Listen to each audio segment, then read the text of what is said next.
ఎందుకంటే ఇక్కడ చాలామంది హిట్ సినిమాలు తీస్తున్నారు. 2023 జూలై 14 బేబీ వచ్చింది. ఆ తర్వాత సినిమా తీయాలంటే భయం వేస్తుంది.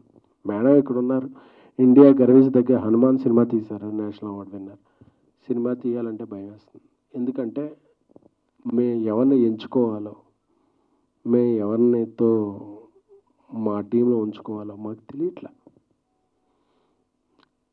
అంటే ఎక్కడా లేని ఒక సిస్టమ్ ఇక్కడే ఉంది. మేమే వస్తాం, మేమే చేస్తాం, మాకెంతో ఉండే.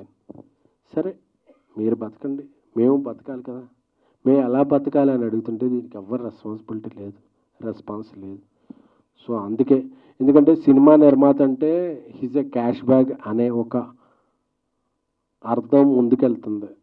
అందుకనే మేము క్యాష్ బ్యాగ్స్ కాదు, మేము కూడా అప్పులు తెచ్చుకుని వడ్డీలకు తెచ్చుకొని చాలా కష్టపడి సినిమాలు తీస్తున్నాం తప్ప మా ఎవ్వరికి కూడా cinema is a not a comfort అని చెప్పడానికి ఈ మీటింగ్ పెట్టాం. ఒక అంశాన్ని ముందుకు తీసుకెళ్లే మీడియా సోదరులందరూ కూడా చాలా ధన్యవాదాలు. ఎందుకు అందరూ వచ్చారంటే ఈరోజు సినిమా అంటే ఒక 4 పెద్ద ప్రొడ్యూసర్లే కాదు, 150, 200, 300 మంది ఒక అప్కమింగ్ రైజింగ్ స్మాల్ మిడ్ ప్రొడ్యూసర్లు కూడా. సో ఒక సినిమా ఒక సృజనాత్మక కళ ముందుకెళ్ళాలని, ఒక దర్శకుడి కళ ముందుకెళ్ళాలంటే ఒక నిర్మాత తన జేబులోంచి అప్పో సప్పో ఏదో చేసి డబ్బులు పెట్టాలి. ఆ డబ్బులు పెట్టే నిర్మాత చాలా చాలా చాలా ఇబ్బందుల్లో ఉన్నాడు. So I'm requesting directors union, I'm requesting DOPs union, I'm requesting all 24 crafts. నిర్మాత ఇంత బాధల్లో ఉన్నప్పుడు మీరు ఎటువైపు కాకుండా గోడ మీద పిల్లిలా ఉంటే నిర్మాతలకు కూడా I'm requesting all Andhra Pradesh Telangana ముఖ్యమంత్రులు, సినిమాటోగ్రఫీ మినిస్టర్స్ అందరికీ కూడా సవినయంగా పాద నమస్కారం చేసుకుంటూ విన్నవించుకుంటున్నాం. మేము ఎలా బతకాలి, మేము ఎలా సినిమాలు తీయాలి, మా భవిష్యత్తు ఏమిటి, మా వ్యాపారం ఏంటి, మాకు వచ్చే రిటర్న్స్ ఏమిటి, మేము బతకాలా చావాలా?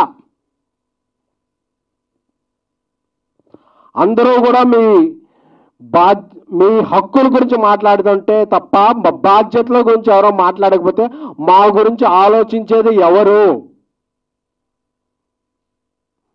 ఒక నిర్మాత బాగుంటేనే ఒక ఇండస్ట్రీ బాగుంటుంది, ఒక ఇండస్ట్రీ బాగుంటేనే ఒక రాష్ట్రం బాగుంటుంది, ఒక రాష్ట్రం బాగుంటేనే అందరూ సుభిక్షంగా ఉంటాం.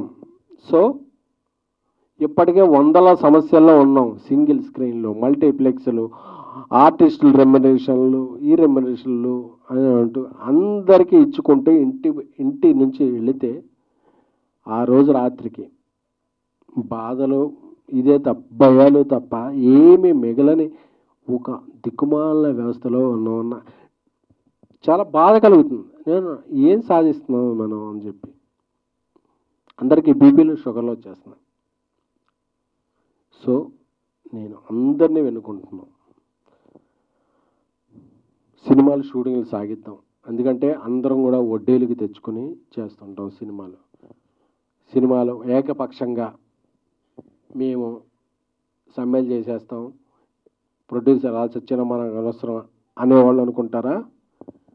మాకు నచ్చిన వాళ్ళు, మేము ఇచ్చే రెమ్యునరేషన్ వచ్చిన వాళ్ళతో మేము సినిమాలు చేసుకుంటాం. లేదు యూనియన్ ఒకటే చెప్తున్నాను, మేము మీకు ఇచ్చేది చందా అని మేము అనుకోకూడదు, మీరు చేసే దందా అని మేము అనుకోకూడదు. అప్పుడే ఇండస్ట్రీ బతుకుద్ది. అంతేకాని మాకు కావాల్సిన రెస్పాన్సిబిలిటీస్ మీరు ఇచ్చేయండి అంటే నేను అడుగుతున్నాను, మీ ఇండస్ట్రీ మీరు ఎవరెవరు డిమాండ్ చేస్తున్న వాళ్ళలో అందరం మేము కూడా, మీరు 30 కాదు 40 కాదు 50 కాదు మేము ఇచ్చేస్తాం. మా నాన్ థియేటర్ గర్ల్స్ అలాగే మేము వచ్చే థియేటర్స్కి మీరు రెస్పాన్సిబిలిటీ తీసుకుంటారా? ఎవడైనా రెస్పాన్సిబిలిటీ తీసుకునే వాళ్ళు ఉంటే మాత్రమే హక్కుల గురించి మాట్లాడండి. హక్కుల గురించి మాట్లాడేటప్పుడు ఆ హక్కులతో పాటు బాధ్యతలు కూడా ఉంటాయనేది గుర్తుపెట్టుకోండి. బాధ్యతలు లేవు, మేము హక్కుల గురించి మాట్లాడుతూ ఉంటారా? ఆంధ్రప్రదేశ్, తెలంగాణ, మిజోరాం, అరుణాచల్ ప్రదేశ్, ఢిల్లీ, గల్లీ ఎక్కడ కార్మికులు పనిచేస్తే వాళ్ళతో మేము పని చేసుకుంటాం. ఎందుకంటే మేము బతకాలి, 10 మంది బతికించాలి. అంతేకాని మేము రూల్స్ పెడతాం పాటించం ఏదో మేము ఉంటుంది.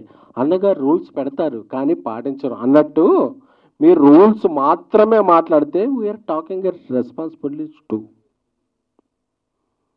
మీ కోర్టు కేసులు ఉంటాయి, మీరు అవన్నీ ఇది చేసుకోవాలి, అందరినీ ఇది చేసుకోవాలి, అవన్నీ సమయం కార్మికులను రెచ్చగొట్టాలి.